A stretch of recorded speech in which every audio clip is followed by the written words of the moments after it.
Сайн бацхан уу, олон хэрэглэгчийн зүгээс миний iPad дээр keyboard mouse залгаж болох уу гэж маш их асуудаг. Үүн дээр ойлголт авсан хүмүүсээс дахин тайлбар өгч байгаадаа хүлцэлгчээ. Нэгдүгээрт дараах дүрсэн дээр харагдаж байгаачлан iPad-ны settings руу орж about гэж дарахад таны төхөөрөмжийн үндсэн бүх мэдээлэл гарч ирнэ. Үүн дотор software version буюу iOS version харагдаж байдаг. Хэрвээ энэхүү version 15 биш 17, 18-д байх юм бол таны iPad дээр суух ямар ч боломжгүйг анхаарна уу? Яагаад заавал эдгээр хувилбар дээр гэж юу?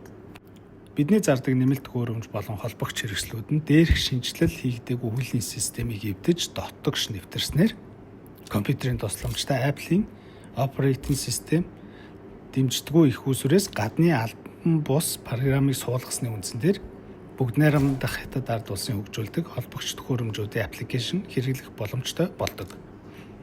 Түүнчлэн манайхаас iPad авсан хэрэглэгчдэд зориулж үүлгийн системийг цаашид апдейт хийхийг зогсоож өгдөг. Апдейт хийснээр буцаагаад буулгаж болдоггүй юм уу? Гэхэд Apple operating system-ийг downgrade буюу бууруулах, доошлуулах ямар ч боломжгүйг анхаарна.